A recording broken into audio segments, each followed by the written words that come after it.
स्वागत है आपका आईएएस पॉइंट यूट्यूब चैनल में। हमारा नाम सोनाली है। देखिए, यूपीएससी की परीक्षाओं में अक्सर वर्ल्ड संबंधी प्रश्न पूछे जाते हैं, आप सभी चीज़ जानते हैं। हमारा सेक्शन जो रहता है आपका, वह रहता है इंपॉर्टेंट प्रश्न के, जो कि आपके सभी एग्जामों के लिए बहुत ही ज़्यादा हेल्पफुल रहते हैं। ठीक है, तो आज भी हम पढ़ेंगे कुछ इंपॉर्टेंट प्रश्न। अगर किसी प्रश्न का आपको उत्तर पता है तो आप हमें ज़रूर से ज़रूर कमेंट सेक्शन में बताइए, क्योंकि अगर आप जो लिखोगे ना, वो आप कभी नहीं भूलोगे। चलिए शुरुआत करते हैं बिना टाइम वेस्ट किए। आज का सुविचार देखेंगे हम। तट पर बैठे बैठे तेरे हाथ कहाँ कुछ आएगा, रत्न मिलेंगे तुझको जब सागर के तह में जाएगा।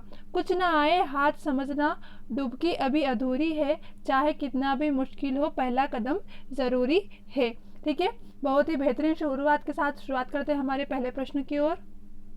प्रश्न नंबर पहला है आपका कि मैत्री सेतु किस देश से भारत को जोड़ता है। ऑप्शन है नेपाल, बांग्लादेश, भूटान या फिर पाकिस्तान। ठीक है, अगर इस प्रश्न का अगर आपको उत्तर पता है तो फटाफट से आप हमें उत्तर कमेंट सेक्शन में जरूर बताइए। चलिए देख लेते हैं कि जो मैत्री सेतु है यह किस देश से भारत को जोड़ता है। ठीक है, आपका ऑप्शन नंबर बी सही हो जाएगा, यानी कि बांग्लादेश को क्या करता है, मैत्री सेतु भारत से जोड़ता है। चलिए व्याख्या देख लेते हैं। कह रहा है कि नरेंद्र मोदी ने दो देशों के बीच संबंधों को बढ़ावा देने के लिए मैत्री सेतु का उद्घाटन किया है। किसने किया था?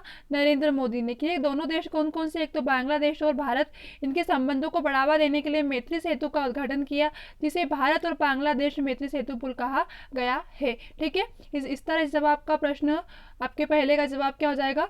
बांग्लादेश। चलिए दूसरे प्रश्न की ओर चलते हैं। अगला प्रश्न है कि मैत्री सेतु किस नदी पर बनाया गया है। ऑप्शन है आपके पास गंगा, तिरस्ता, मेघना या फिर फेनी। ठीक है, इस सेतु का पूछा गया है कि ये भारत बांग्लादेश को तो जोड़ता है, परंतु किस नदी पर बनाया गया है। ठीक है, नदी का पूछा गया है कि किस नदी पर बनाया गया है। इसका सही जवाब है आपका फेनी। ठीक है, फेनी नदी पर क्या किया गया है कि मैत्री सेतु का निर्माण किया गया है इस नदी पर। चलिए डिटेल में देखेंगे हम। लगभग 1.9 किलोमीटर मैत्री सेतु जो कि फेन नदी पर बनाया गया है। ठीक है, किस किस देश को जोड़ता है यह, तो आपको पता है कि भारत और बांग्लादेश के संबंध है उनको और अच्छे से बनाने के लिए इस सेतु का निर्माण किया गया है। किस नदी पर? तो फेनी नदी पर किया गया है। कितना है तो 1.9 किलोमीटर यह सेतु बनाया गया है। चलिए अगले प्रश्न की ओर चलते हैं।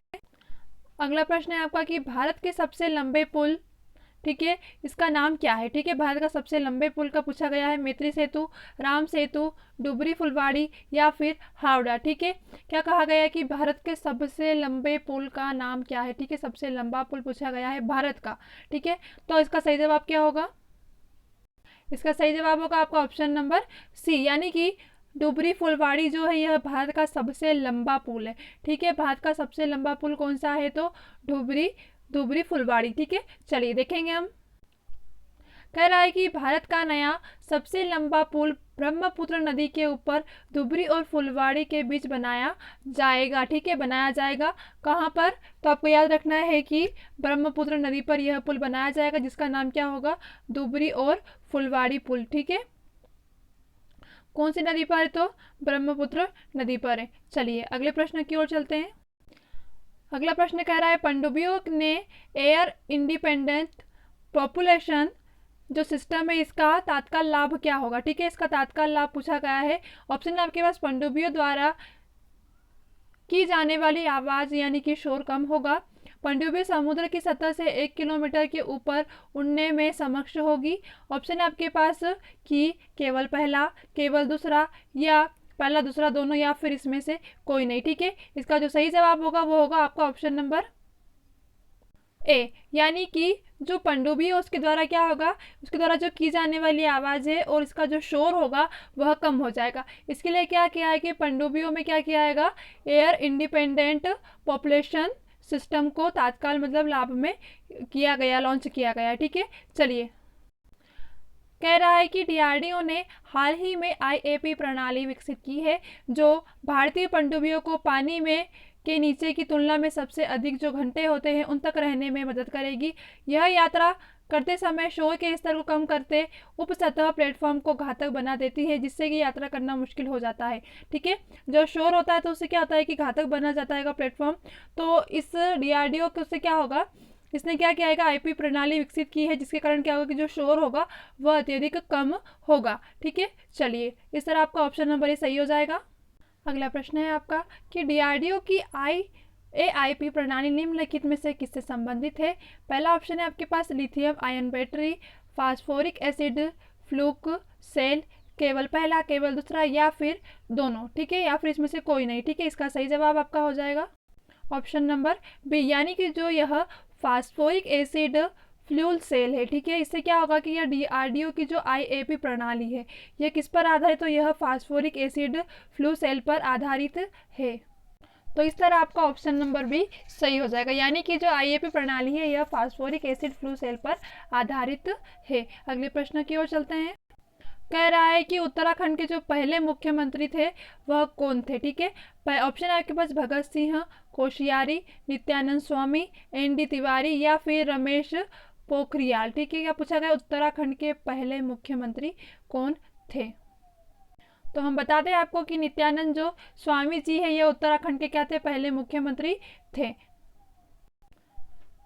नित्यानंद स्वामी भारतीय राज्य उत्तराखंड के पहले मुख्यमंत्री बने थे और उनके प्रशासन काल के दौरान क्या हुआ था, उत्तराखंड को उत्तरांचल नाम दिया गया था। मतलब कि जो नित्यानंद स्वामी जी जब यह भारत के उत्तराखंड जो भारतीय राज्य उत्तराखंड है इसके जो पहले मुख्यमंत्री बने थे तो उन्होंने उत्तराखंड को क्या कहा गया था, उत्तरांचल नाम भी दिया गया था। तो आपको याद रखना है कि जो उत्तराखंड के जो पहले मुख्यमंत्री थे उनका नाम था नित्यानंद स्वामी जी, जो कि उत्तराखंड के पहले मुख्यमंत्री थे, जिन्होंने ही क्या किया था, अपने प्रशासन काल के दौरान क्या किया था कि उत्तराखंड के उत्तरांचल नाम दे दिया गया था।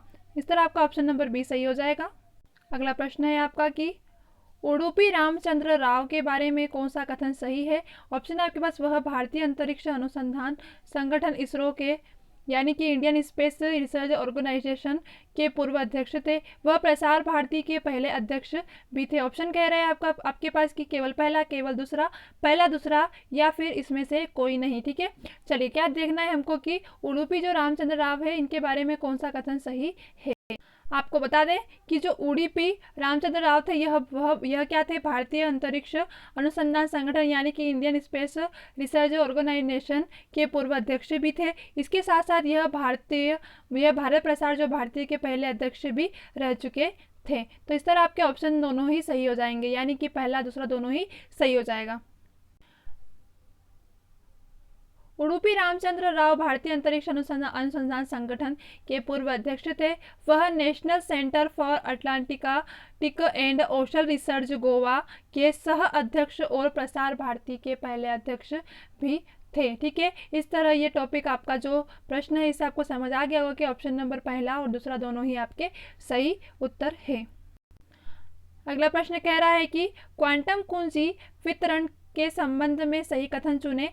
ऑप्शन आपके पास यह ऑप्टिक फाइबर के माध्यम से फोटॉनों के संरचना पर आधारित एक सिद्धांत है। हाल ही में साइबर सुरक्षा घटनाओं में इसे महत्व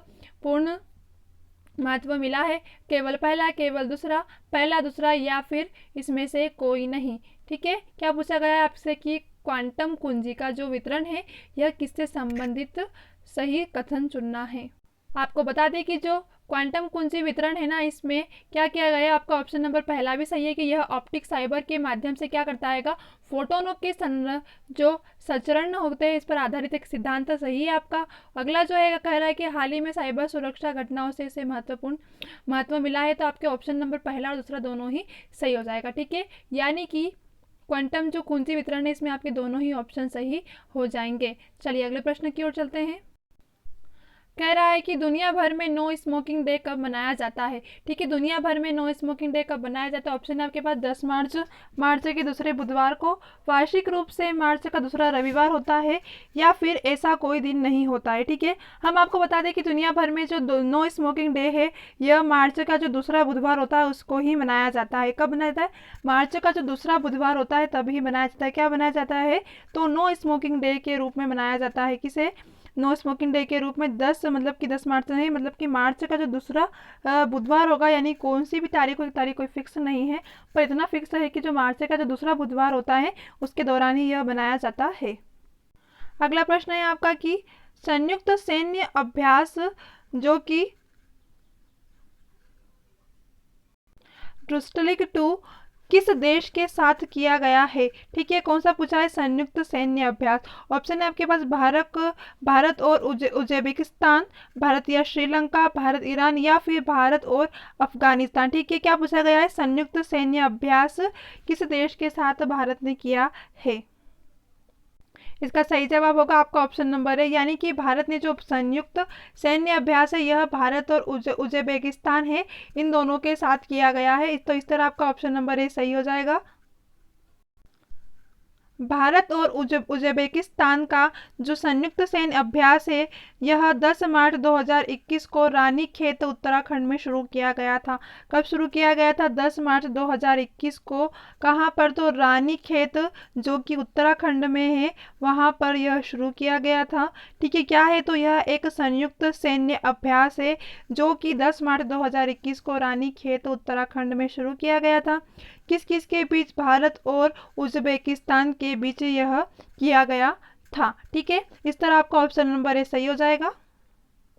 इस तरह आपके आज के जो इंपॉर्टेंट प्रश्न थे वो यहीं खत्म होते हैं। इसके साथ साथ किसी प्रश्न में कोई डिफिकल्टी हुई है तो आप कमेंट सेक्शन में ज़रूर पूछ सकते हैं। आपको ज़रूर सारे प्रश्नों के उत्तर दिए जाएंगे। चलिए, तब तक के लिए बेस्ट ऑफ लक। मिलते हैं अगली क्लास में।